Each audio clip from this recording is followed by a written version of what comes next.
Hello and welcome to the Organic Gardening Podcast. I'm Sarah Brown and I'm joined by my friends and colleagues from Garden Organic, Chris Collins and Anton Rosenfeld.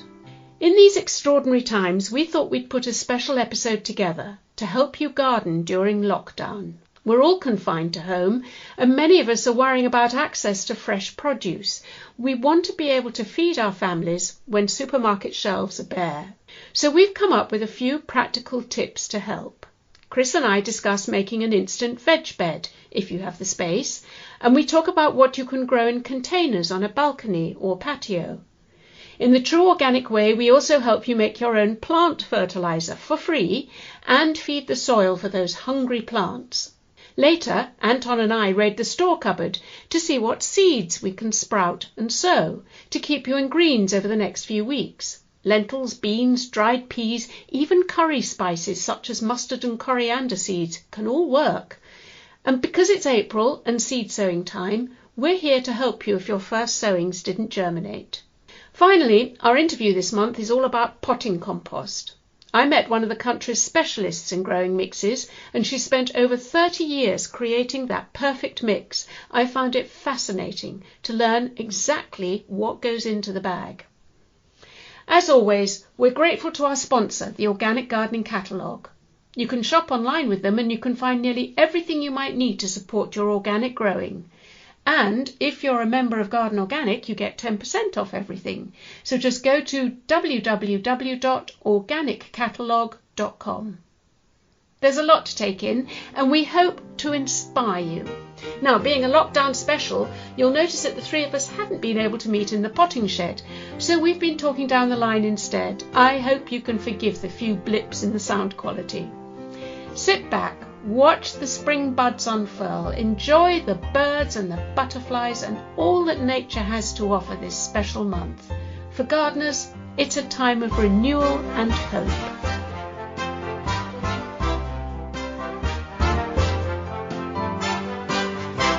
Hi Chris, how are you? Hi Sarah, I'm very well. How about you? Well, I've got the tail end of a cold, common or garden cold. Nothing scary. Forgive me, I'm a bit blocked and a bit croaky. No problem. I hope you recover soon. Thank you. Chris, I think we should get straight to the point here. We're all stuck at home. We're locked in and looking out. And if you've got a garden, this is the chance for you to get out, enjoy it, but more importantly, maybe make that garden help you in being a little bit more self-sufficient. Maybe start growing some veg. What do you think, Chris? Yeah, definitely. I think our garden spaces, our outdoor spaces, now we're in a limited area, are going to become incredibly important over the next, how long? 3 weeks, for 2 months, we don't really know. So it's a great time to engage both with your garden, but also with nature. There's lots going on.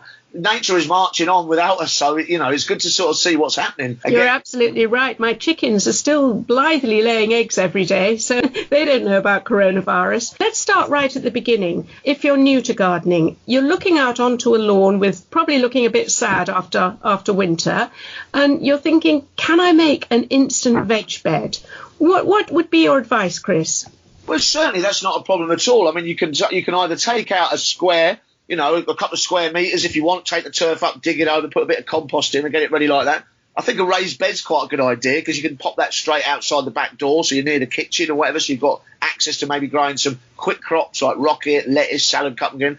But if you don't have a balcony, I've actually just yesterday, I've got a big sort of trough, window box really, a chunky window box, and I sowed a little bit of salad leaves and rocket and stuff in there, and I'll start to graze that in the coming weeks. So it's very easy to get started with these sort of simple, grow your own self-sufficiency sort of jobs. Excellent. And I think also, let's go back to the organic principles. If you're going to start making a new bed for growing your veg, you've got to feed that soil because the soil is going to feed the plants. So if you're making a new bed and you've dug out some turf, then if you've got some compost on an old compost heap, put it onto the soil because the organic matter in the compost will start feeding the soil and the soil life in it. And that'll then in turn feed the plants that you put into it. If you haven't got a compost heap, it's not too late to start. The best thing to do is when you're weeding and clearing out all those weeds which are now coming through, throw them onto the heap, their foliage will rot down. Put any veg peelings, any scrumpled up bits of paper, cardboard or whatever, water it, turn it,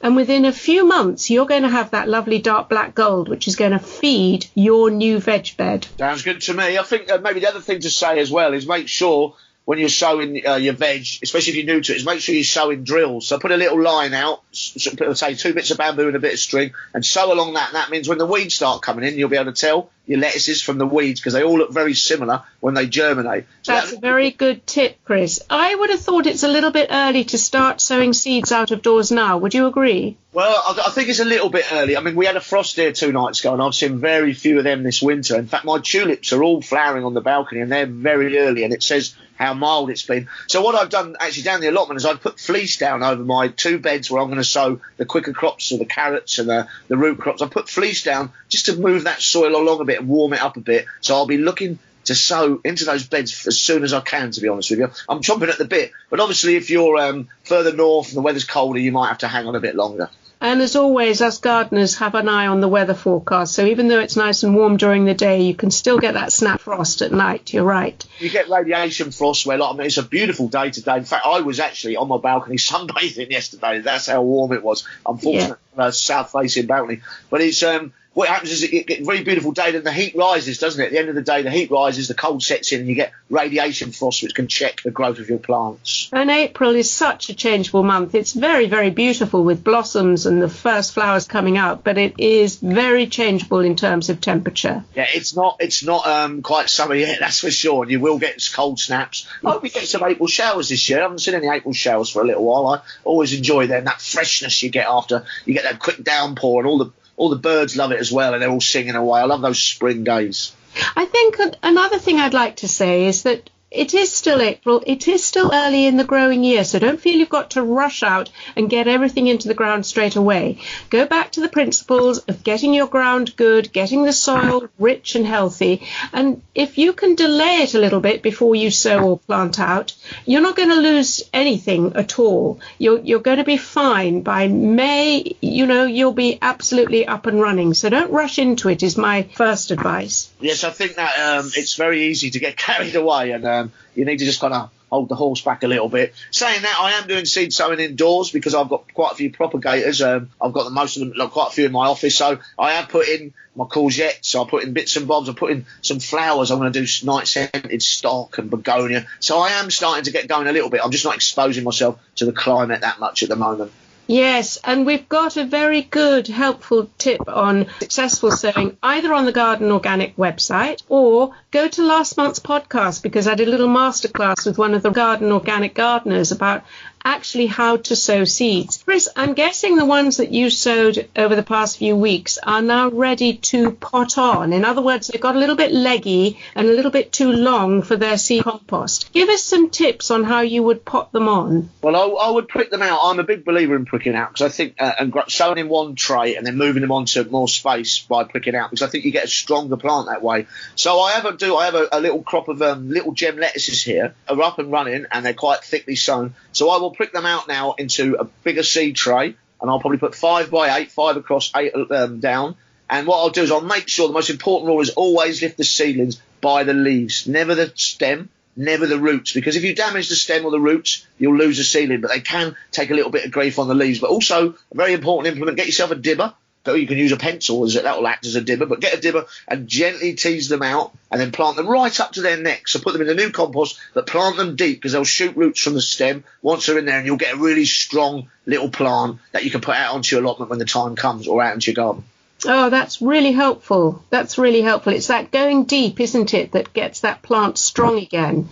Yes. And as I say, don't rush to put them out. Let them get their strength. Not least because if they're too leggy and too weak, the second you put them out, they'll either be killed by the frost, or you can bet your bottom dollar they'll be munched by slugs and snails. The other good little rule, and I learnt this from the Garden Organic many moons ago, is stroke and turn. Because what you do there is you don't want, if you've still got them in the window or inside, what they'll do is they'll elongate, they'll stretch to the light, because light levels tend to be very much lower in the house. So turn them a few times a day and just run your hands over them so you're mimicking the wind, and that'll all add to this strong, stocky little plant that you're after. Okay, so now there's also a good time this month to get on with those jobs that you always meant to do. You're stuck at home, you're looking outdoors, you're thinking, how can I get out? What can I do? Do you remember about cleaning the greenhouse, tidying the shed, cleaning the tools? They sound like chores, but they are very satisfying things to do. Yeah, I think so. I think there's one danger you want to avoid, and that's maybe just slumping on the sofa too much and watching that TV. And you've got to keep yourself occupied, I think, because otherwise in a few weeks you'll start to get a bit down, I reckon. And this is a well-being thing as well as organising things. I have to say my allotments never look so tidy and organised, to be honest with you, because I'm just happy pottering around. I think gardeners love to potter, so get out and potter and just feel the nature and clear your mind. It's very, very important at this time, I believe. I agree with you, Chris. And I think spending time absorbing what nature is offering, especially this time of year, is just time really well spent. And if you're at home with the kids, get them involved. Download some apps which let you identify birdsong, butterflies. There's quite a few butterflies coming out this month. Different types of bumblebees. Did you know how many different types of bumblebees there were? There's lots of apps which will help you do that. And if you and your kids get out and spend a little bit of quiet time just exploring, listening, watching, I think then you connect with nature. And the thing that nature does, it gives us hope and renewal. And that's what we need at the moment. Yeah, well said. I think also, it's nice family activity. It's a great way to spend time together, and that's very important. And I will say, there's so much going on. I sat here earlier, and there are bumblebees on my balcony in the hyacinths. I saw 3 little blue tits bathing in the little tray of water I put out for them. So there's loads going on, and it really is uplifting. It really is. I've got another little tip if you've got kids and you want to get out into the garden with them. Now, this one, it comes with a health warning, a safety warning. Let's put it this way. Why not make a nettle feed with your kids? Now, what's a nettle feed, you might ask? This is when you use a plant like a nettle and you soak it in water, and as it soaks, it rots down and releases its minerals and its nutrients into that water, and then in a few weeks' time, you've got a very powerful liquid fertilizer. So, get on the gloves. Be sure to get on those gloves on everybody. Go out with a carrier bag or a basket or a colander or whatever, a bucket. Fill it with nettles, and I've certainly got plenty of those around coming out in my garden at the moment. Squash them down. Top the bucket up with water and then leave it. Leave it for a few weeks. And as I say, at the end of it, you'll have a very smelly but very potent liquid fertilizer for all those veg and flowers that you'll be growing. Yeah, it's very good, especially for the salad crops and the leafy crops, because it's very high nitrogen, isn't it? And it'll just boost them on. Okay, now, if you don't have a garden, what do you think, Chris, we can recommend for people to grow in containers? This huge urge for self-sufficiency, which I completely understand. You've only got pots. What can you put? I know you can put potatoes, for instance, in a deep bin, a recycling bin or a dustbin.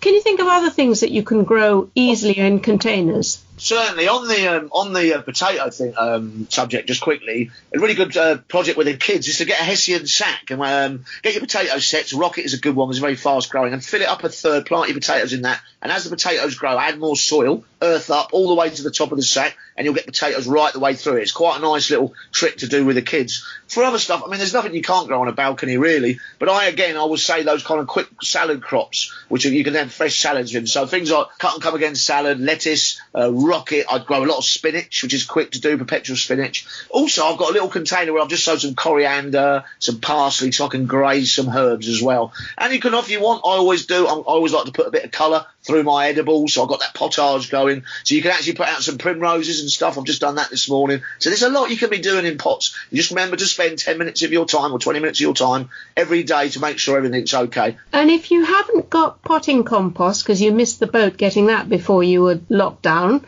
ordinary soil is absolutely fine, but just keep on top of those weeds because they will appear. Yes, they will. Make sure that you nip them quickly. I always, on the allotment at the moment, I tend to go around with a hoe. I've got things like speedwell and stuff coming up. I don't mind them growing in some areas, but obviously where my main cropping is. And what I'll do is I'll go along with a hoe and just turn the roots up to the sun, and that kind of solves the problem. Chris, I thought of another fun thing to do with kids is to make a pond. Now, it doesn't have to be big. Your garden pond doesn't have to be massive. It could be just a metre square.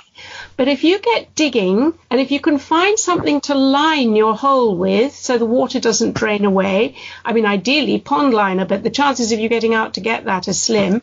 So maybe you've got a sheet of plastic or something you line the hole with and then fill it up with water.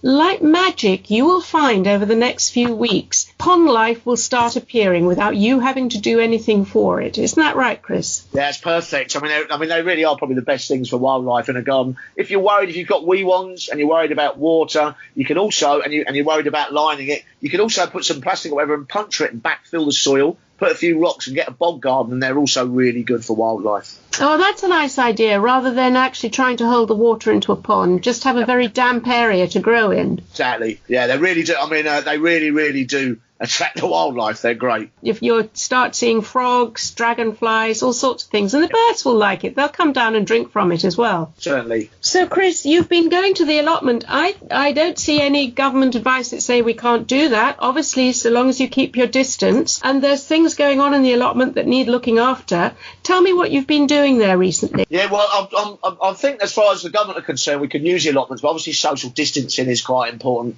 When I'm walking down there, it's about a 15-minute walk for me. I have my surgical gloves on and my mask, which is a really bizarre way. Everybody else has as well, and it just shows you the times we're living in. But I went there yesterday and the day before. There's nobody there, to be honest with you. There's a lot of old boys on the allotment. I think maybe they're staying away, but it's a crucial time, isn't it? We're just getting going. So I prepared the ground. I've put in my onions. I put in my potatoes, old school style. I've planted them in a nice deep trench, 30 centimetres deep, 30 centimetres across. Put them on the stagger, then earthed them up, so they're all in. And also I put in a little tropical border, a little bit of an ornamental border. So I put in canna, some summer bulbs, dahlia and giant lily. So that's going to come up with a really good floral display down the side of the allotment. That's fantastic. Yeah. I love this mixed planting. So you've got veg and flowers all mixed up together. I do. I love potaging. I love throwing them all in together. And I think, as the principles say, not having something that's too dominant. That then leads to more pest problems, etc. Making sure your growing space is nice and varied, and then you tend to get much more of an equal balance in your growing plot. That sounds really good. Well, I like to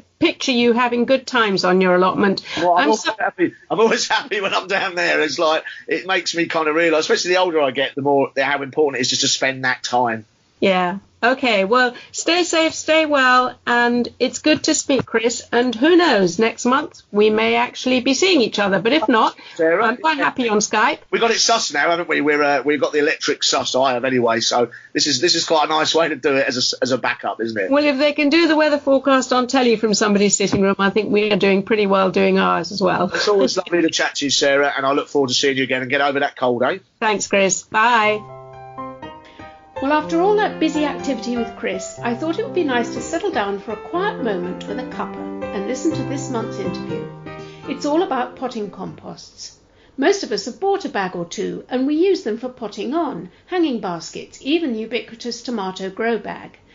We wanted to investigate what goes into the bag to help us all make an informed choice as an organic consumer. It's important, for instance, that you buy peat-free compost. Peat has been extracted on a massive scale in the UK for over 50 years now, destroying or degrading over 90% of our special wild peat bogs and seriously contributing to global warming. Not many people know that peat will store more carbon per metre than a forest, and by digging it out, we've not only destroyed that carbon store, we've also released the carbon gases into the atmosphere. Peat isn't necessary in potting composts. Recent research has created peat-free alternatives which now match or even outperform their peat-filled counterparts. Gone are the days of poor results. Yes, you will be paying a bit more, but by buying the best, you know your compost will support your precious plants. Catherine Dawson is Technical Director at Melcourt. You may know their products, they're known as Silvergrow. She has spent the past 30 years perfecting the right mix for the perfect potting compost. She shared with me what went into each bag, and we even donned high-vis jackets to plunge our hands into industrial-sized mountains of this dark gold. Catherine, what I'd like to do is go right back to the beginning and ask you, why was peat used in the first place? What gave peat its popularity? Peat came along at a time when, in days gone by, the nursery industry relied on bare root plants. Deciduous plants were lifted in the winter months, sold bare root in nurseries. Garden centres didn't exist. The rise of the garden centre meant that they were very keen on year-round sales. To extend the selling season, once you put something in a container, you can sell it at any time of year. Peat was discovered because it was a local ingredient. This country has a lot of peatland. Had a lot of peat. Because the container is transportable, you can put it under cover, you can control the watering, you can control the conditions in which the plant is growing. Exactly. And most importantly, or as importantly, you can keep it in that pot during the summer months, as long as you look after it, which you couldn't do with a bare root plant. So almost immediately you've extended the garden centre selling period. And what did peat bring to the pot? It brought lightness. If you have soil in a pot, anybody who likes John Innes composts will know that soil is very heavy. If you're transporting a lot of pots overland to the garden centre from the nursery, weight costs money in a lorry. Also the nursery workers, if you're lifting a tray of soil-based compost plants, a lot heavier. Soil is inherently variable. It holds weeds if it's not sterilised. Sterilising it is a time-consuming, costly process. But the variability is, if you're a nurseryman trying to produce a uniform grade out of plants. So for all sorts of reasons, peat came along as this wonder material, largely weed-free, very good growing medium, and there's no doubt about it that if properly prepared, the right particle size grading and all of that, and properly fed and limed, peat is a brilliant growing medium. It's been one of the problems for the peat alternatives industries to produce something that's quite as good, but actually do it differently with materials that didn't necessarily react in the same way from a lime, nutrient, or water point of view. So let's talk about those materials. Can you give me the key materials that you use, that Melcourt uses in their bagged compost? Yes. And for the industry in general, there are still, at any realistic commercial level, only 4 alternatives to peat that are being used in any quantity at all. Only 4. Give me the 4. Wood-based materials, coir, green compost, which has issues but is used, and bark. Okay. Now, there are all sorts of other materials being used. People will be saying, oh, but what about this, what about that? Yes, but none of them is being used in any sort of quantity compared to these 4. Can we unpack those 4 then and look at them individually? Let's start off with the wood fibre. Any sort of wood? In this country, the only volumes of wood that are available in sufficient quantity are softwood, coniferous. There is no big enough hardwood timber industry in this country that a residues industry could rely on. So it's all coniferous. And the woods that are available, obviously the spruces are the most available, pines, Douglas fir, larch, softwood. Most of the growing media companies are using almost like a wood wool. It's a bit like rock wool made out of wood. Fibrous, light, fluffy, reasonably inert, reasonably low in pH and nutrients, which means you have a blank canvas. It's always easier with a growing medium ingredient if you have low pH, low nutrient, because then you're in control. Then you can lime up to whatever pH you want. You could add nutrients. I was going to say, where does this wood find? Is it a waste product from trees that have been cut down for other purposes? No, nothing on a tree is waste anymore. It all has a financial value. The wood that we use is not it's not extruded at all. It's more a screened out wood residue. The one that people will encounter in a lot of other products is a more wood wool, a much lighter. Okay. Ours is more of a screened out material from other uses, but it's still good commercial value to the sawmill, so it's in no way a waste. So I think that's the point that I'm getting at with each of these ingredients, is what their, for want of a better phrase, their sustainability credentials are. What about bark? Bark, likewise, is a forest residue. The first thing that happens to a log when it comes in from the forest, it goes through a debarker. The bark is taken off and then the log goes off to have whatever its purpose is done to it. We take the bark. The one thing we try and avoid is chopping it, because that's a very energy consuming process. Like the wood fibre, it's providing this looseness in structure. What else does it bring to the bag? Well, the bark that we use in growing media is very much at the very fine end, so 6 millimetres and down, that sort of size. Again, trying to get moisture holding capacity. Bark is inherently low in pH. A pine bark starts at about 5 to 5.5, very useful, because then you can just add a little bit of lime to bring it up a little, provide a bit of calcium and magnesium. A growing medium in a pot provides anchorage for roots, provides the air, the water and the nutrients. That balance of air and water, particle size contributes to that. It's the main contributor to the amount of water versus the amount of air that a compost will hold.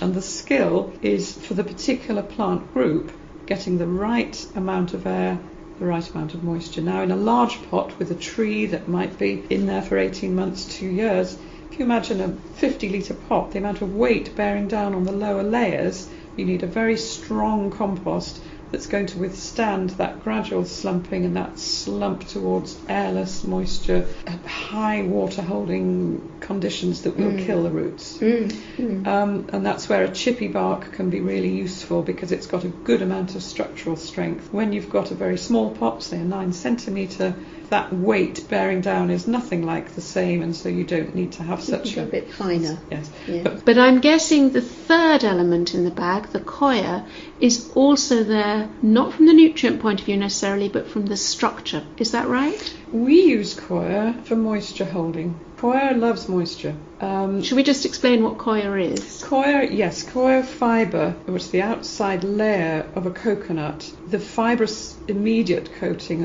is used for matting, for roping and all that kind of thing. The bit that horticulture uses is the fibrous bit on the very outside. The hairy bit of the coconut, is that right? Yes, although the wiry hairy bits that get used in brushes we don't want, actually. They're a nuisance. They wind themselves around augers and potting equipment and all of that. We want the fibre, the fine fibre. We're always up against moisture holding capacity. The woods and the barks, they still don't tend to hold quite as much moisture as an average sphagnum peat. So for us, the coir is the thing that just helps that. We use the coir to almost wick the water into the corners of the compost. Very interesting. And of course, we're now, in terms of sustainability, we're now sourcing our ingredients away from local. Because I know a lot of people are concerned about the footprint of bringing coir to this country. Coir travels reasonably efficiently. After it's been prepared in the country of origin, it's dried using natural drying of the sun. It's then compressed on a 1 to 6 basis into very compact blocks, which are then palletized and put in a container and brought to this country or wherever by ship. The emissions from shipping per tonne per kilometre, it's one of the lowest emissions of any transport form. Now, people will be thinking, but hang on a minute, I've heard that shipping is one of the largest emitters of carbon. Possibly true because of the number of ships out there, but per tonne per kilometre, which is the way I think you have to look at it, it's much better than, say, lorry transport or air freight or that kind of thing. So you could almost compare a lorry from way up in the north of Scotland bringing wood fibre down to the south of England with coir being transported from Sri Lanka to the south of England. Obviously, ideally, it wouldn't be done, and we certainly are always on the lookout for materials that might enable us to have less reliance on coir. But I want to just keep digging into this bag that I've bought from the garden centre, and I've come up with the fourth ingredient, which is the green compost, also known as green waste. Yes, green waste being the material that we all put in our green bins, and that gets collected at civic amenity sites, that gets chopped, composted. And composted at a very high heat. It comes at a very high pH, often in excess of 8. It's got a high nutrient level. All of these things can be harnessed, particularly the high nutrient level. It delivers its nutrients in a nice, gentle, slow-release way, so it has a huge value in that respect. But you need to know more about it. Remember I mentioned the blank canvas, that anything with a low pH and a low nutrient content, it makes the job of a growing media manufacturer much easier, because we start with this empty bowl, if you like, with green compost, the bowl's half full already with nutrients that we have to account for. We need to be cleverer, in a sense, to deal with those.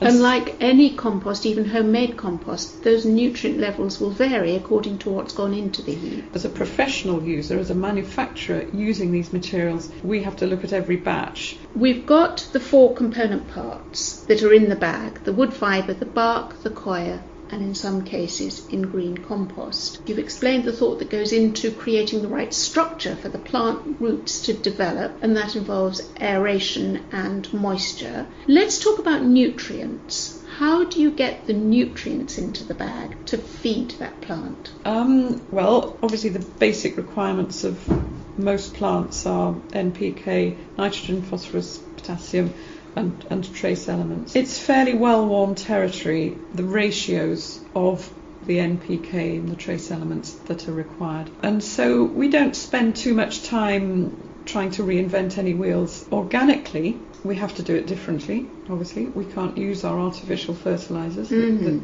go into the conventional range. We purchase in a compound, Soil Association approved organic fertiliser that uses a wide range of organic sources, including the hoof and horn, dried blood, the bone meal, the vine waste, the various plant and animal derived fertilisers. And then it's simply a case of putting enough organic fertiliser in for the product to work. But now that we sell into the retail world, we have to be mindful that that product could also sit on a garden centre shelf for quite a while. Now, organic fertilisers start to mineralise, in other words, become available from the minute they get damp. The microbes get to work and do their thing, which is turning the organic fertiliser, the organic nutrients, into a mineral form that is then available to the plant. So have we got to the stage then that we're going to have best before dates on potting compost bags?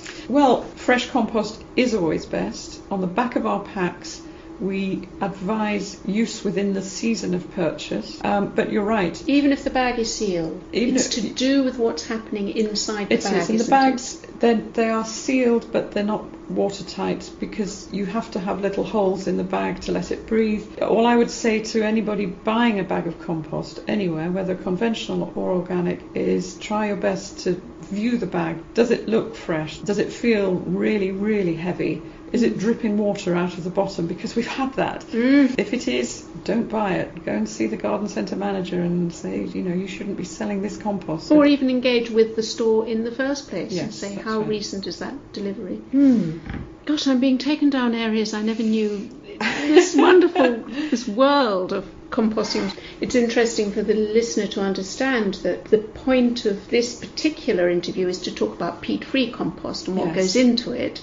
And you have a range of peat-free composts and one of the prime producers. But if you're deep green organic, then you will need to buy the organic bag compost. Yes. Is the higher price, and let's be honest, it is a higher price, what does that reflect? It reflects that the ingredients are higher in price. However, I have a particular bee in my bonnet actually about the price of retail composts. I do feel that our industry has allowed growing media to be viewed by the gardening public as a cheap add-on at the end of your purchasing, the thing that you stick in the car at the end that has a low value, when in fact it's a fundamental building block of good gardening. And if it goes wrong in the spring, or indeed at any time, it's really disheartening. It really matters. We should be championing growing media. And one of our bags might cost somebody, sorry about this comparison, but the same as a bottle of wine, which might be gone depending who you are, might be gone in an evening.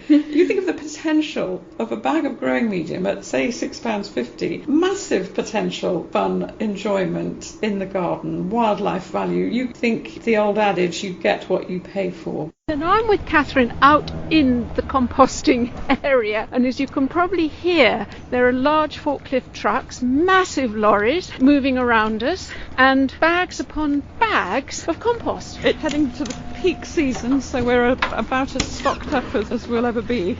If you like, we can walk down to that end and come back in this direction and have a look at some of the ingredients. Yes, and with your trained eye, you can tell the difference between all these large dark brown mountains.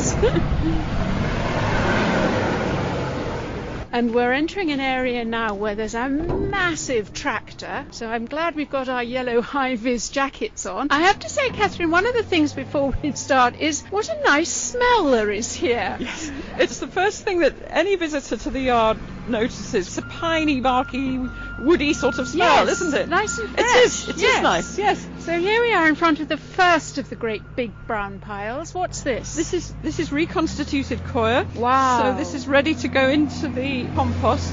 Okay, let's move on to the next one before the big digger comes to get us. This is silver fibre, which is our brand, if you like, of wood fibre. It's our particular recipe that we've developed over the last 25 years. This is the one that's composted with nitrogen, so it's not applicable for organic mixes, but it's a very lovely dark brown. Yes, it's darker fibrous. than the coir, isn't it? It also seems to be slightly, is that steam or smoke? Yes, or something, it's still vapour coming off? Oh, it's water vapour. It's just condensing as it comes out. It's a composting process, and these piles are very, very good insulators. So you can have a hard frost on the outside and burrow your way in through that hard frosted layer, and the heat can be just 18 inches down into the pile. Oh, this is warm, isn't it? It is very warm. Oh, it's lovely. Oh, we've just put out quite a few pheasant. It is, I have to say, very rural around here, despite all the heavy machinery. And this is a newt fence, so we have great crested newts on site. Right. So now we wander back to where the composts are actually made. We've moved from the mountains to a large industrial hangar, it looks like. You say it was an old World War II aircraft hangar. Yes. You can probably hear we're right in the heart of making the mix and also bagging it down at the far end. That's what's making all the noise. Yes. So these are the hoppers of fertiliser. See the big bags up there? These are highly mechanised dosing units that all the time are dropping exactly the right little sprinkle of fertiliser onto the moving conveyor, which has come in from outside. And as always, I find it fascinating that the size of the scale of the mix, and yet the precision, the mechanics of it working. Yes, exactly. We're about to be mown down by a forklift truck, so I think we'll move out of the way here. Okay, Catherine, we're out of the cold, noisy bagging area, but that was fascinating.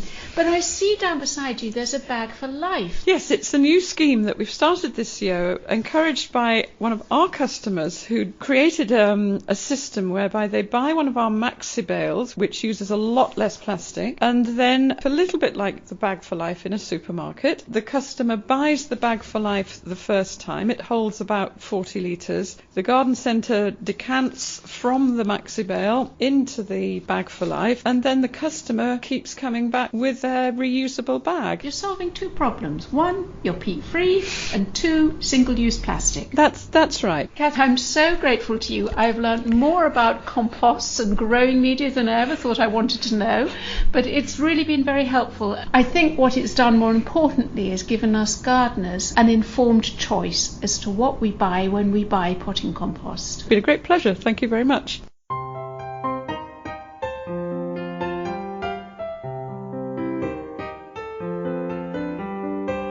You can hear a much longer version of that interview in our Unpruned podcast series. Here, Catherine and I had more time to explore the sustainability credentials of each item that went into the bag. If you subscribe to the Organic Gardening podcast, you should receive the unpruned version automatically. Now it's time to open the post bag with Anton, my colleague at Garden Organic.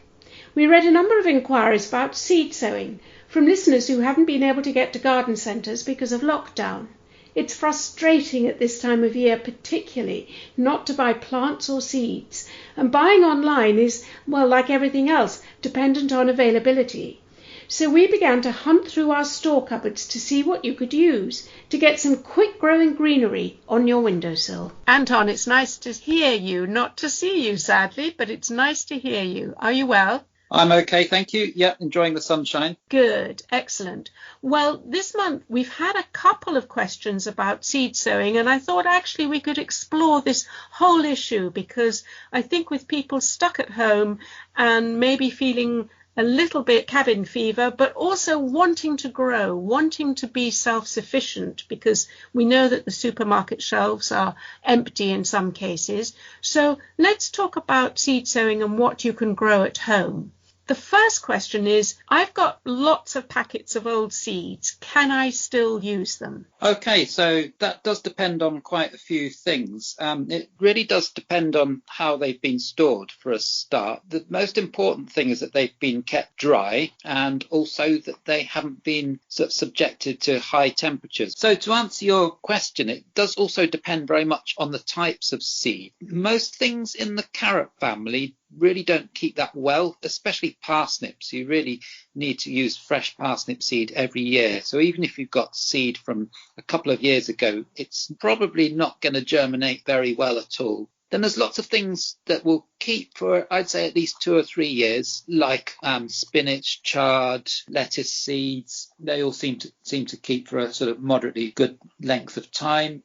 Same with the cucurbids as well. And then I would say tomato seeds, brassica seeds, keep very well also.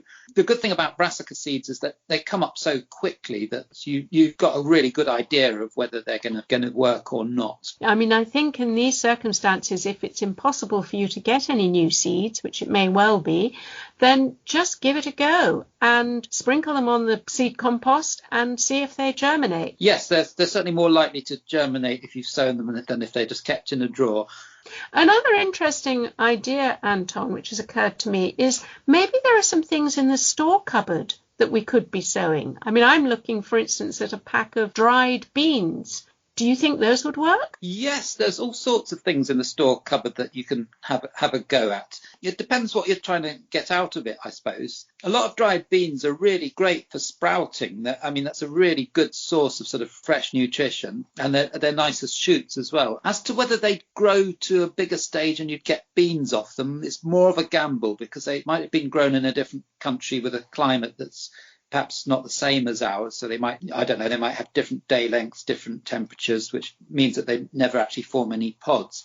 But certainly for just growing shoots, definitely. Dried green peas, which are meant for putting in a soup mix, are really do work very, very well. I need to say the obvious thing. Obviously, anything which is split peas or anything like that, it's never going to work. Or frozen peas. Yeah. There's also things you can get from your spice jars as well. The mustard seeds really, really work well. They really germinate very quickly. Fenugreek seeds as well, or methi, they work quickly. You can even sow them in the ground and you'll get some plants which you can use and put in a curry. Particularly nice if you put them into chapatis or naan bread or parathas. They get that really nice sort of slightly spicy burnt taste when you put them in, because we do need something that's enjoyable at the moment. So just something like that would add a bit of spice to your life. Coriander seeds is a bit of a strange one because a lot of them have been steam cleaned. So if you get ones which look sort of really quite yellow and white, the chances are they're not going to germinate very well. Oh, that's interesting. They've already been treated then. Yeah, I mean, they're perfectly edible for cooking, but they've been steam cleaned just to make them look nicer, because the coriander seed is actually quite a sort of dirty brown colour. My experience is that most of the ones in the shops have been steam cleaned now. And Anton, I've seen you grow lentils as well. Yeah, you can grow the brown lentils or the whole green lentils. They're particularly nice as a sprout. You can even grow them into a plant. I would say that the amount and the time that you have to take processing them is probably not worth the effort, although perhaps a lot of us have got plenty of time on our hands now, but it is quite a lengthy process. One thing I would say is, and this is something I'd like to try a bit more of, is I think actually lentils would make quite a good green manure as well. They do cover the ground really quickly. So you'd grow them in the ground, and then before they even flower or seed, you turn them in like a green manure, which is a plant which actually feeds the soil. Exactly. We've got a lot on green manures in the Garden Organic website, so check that one out. But going back to the store cupboard, what about potatoes? Can you plant a shop-bought potato? Yes, I mean, a shop potato will grow into a full-size potato plant. Generally, we don't encourage people to do that on a regular basis because most seed potatoes have been grown in isolation to keep them away from plant diseases. But it's okay to do it occasionally if you really, really have to. One thing I would say is most potatoes in the shops at the moment will be very late maturing varieties for storing. So you are unlikely to get potatoes early on if you sow these varieties. So I would probably be more inclined to eat them, to be honest. It's a toss-up, isn't it, between eating it now or maybe planting it now and hoping if you plant one, you may get 6 in a few months' time. So, well, unfortunately, that's what happens in times of famine. People eat their sort of seed stores for the future because they get desperate. But hopefully we haven't reached that stage yet. I hope not. But I'm thinking about, I think I'm going to put a few out into the garden because even if they, as you say, they're late maturing potatoes, it means that in 6-9 months' time, I'll have some potatoes to eat in the autumn. And I'll be so proud of myself for having grown them as well. Yes, I would say so. I mean, I think there's a chance that we'll be in for it for the long haul. So, yeah, perhaps we could compromise and eat most of them and leave a few behind for planting. Now, I know a lot of people are stuck at home either without a garden or with little access to growing space. And I have huge sympathy there. There is quite a lot you can grow on a windowsill. Yeah, there certainly is. I mean, I would go for microgreens because we're going to be probably limited for fresh produce. That's the stuff that's going to trip up first in our sort of supply chains. And what do you mean by microgreens? These are basically sort of salads which are just grown to a very small stage. And so it's something that's very quick. You can get food within 3 to 4 weeks. Particularly the mustard seeds work really well. You'll get a sort of spicy sort of rocket-like vegetable. Obviously, some people might have not even managed to get hold of compost, but just because it's been taken by surprise. So you can also just sprout things in jars, so you don't even need any sort of soil for that. Yes, basically, that's very helpful because if you're stuck at home and you have no growing medium, no potting compost, but you've probably got an empty jam jar. The jam jar just basically keeps things moist. Ideally, you want to put something over the end of it just to allow the water to drain out but stop the seeds going down the sink. And sorry, I'm going to interrupt you there. You put the seed into the jam jar and you cover it with water? You cover it with water to soak it overnight, and then you let the water drain out, and then you need to rinse it twice a day. It's very important to make sure you do rinse it. One more really important point. It is best just to stick with seeds that are being used for cooking. Don't use seeds from a seed packet, especially if they're not organic. They may have been treated with some sort of chemicals. So it is important. Just the safest thing to do is to use seeds which would be used for cooking, like mustard seeds. Green lentils are, I think, one of my favourite. Mung beans work well also. So, yeah, anything that you would normally eat. Just rinse and drain twice a day, and then within a matter of days or weeks, is it that you will start to see the sprouts? You'll see the sprouts appear within a day, and then they'll be ready to eat in about 5 days. The other thing I need to say is don't put too many in the jar. You really need just, I would say, about 1/4 inch of beans in the bottom of the jar because they really do expand. And if you half fill the jar full of seeds, you'll find that I've ended up breaking a jar basically. The force of those beans is quite a lot. That's a good tip. That's worth knowing. So little and often, I think, is the secret. But that's a fantastic way. If you can't get access to a garden or to any sort of growing medium, you can still get your greens just by sprouting in a jam jar. OK, let's assume you have got your seeds and you're sowing. Now, again, we've had a number of questions in the post bag about people who have had problems with their seed sowing. They haven't germinated, or there's a nasty sort of green growth over the top of the whole seed tray. Let's talk about these problems. First of all, no germination at all. Now, that's a difficult one to answer, but have you got some ideas? There's a number of reasons why that might happen. Might be either that it's been watered too much, so that the seed has rotted, and that tends to happen if you've got bigger seeds, or it might be that you weren't watering enough. Sometimes if you didn't sort of tap down the compost, there might be just like a sort of airspace around the seed, so it's not actually in contact with moisture. So the way that you sort of prepare your compost is quite important, just to put it in there and then give the tray a good tap to get rid of the air spaces. And seed compost is important, isn't it? Because you want a very fine, not a very high, not a very nutritious compost in which to sow. If you can't get specific seed compost, then just ordinary soil, but so long as it's sieved and tamped down, then the seed should be fine. Yes, that's right. If you can get hold of it, soil from a molehill works really well. They've sort of done a lot of the cultivating for you already. You can't get hold of specific seed composters. You can sieve the ordinary compost just to get rid of some of the lumpy bits out. I'm going to say, what about temperature where germination is concerned? Do you think the temperature isn't right? Yeah, that could be another thing. It's particularly with things like tomatoes, aubergines, peppers, they need pretty warm temperature. So really they ought to be indoors still at the moment. They're not going to germinate outside. Okay, so this person is written to say they germinated, but there's this rather nasty sort of green growth all over the top of the seed tray, and the seeds are not looking very healthy at all. What do you think is going on there? I think I know that they're overwatering. What they've probably done is perhaps compacted the compost a little bit too much. You sometimes get problems called damping off as well. That can be one of several fungi which attack the shoot of the plant as it's coming out, and it can end up with just the seedlings falling over. Generally, that problem can be carried in the seed trays as well. So it's good practice to rinse your seed trays and get all the sort of muck out before you sow them as well. Anton, that's really helpful. I'm conscious that we've made it all sound very complicated, but in truth, I think seed sowing is worth every minute you spend on it, just for the joy and sense of achievement. When those sprouts first appear, you feel so proud of yourself and so proud of your little seedlings.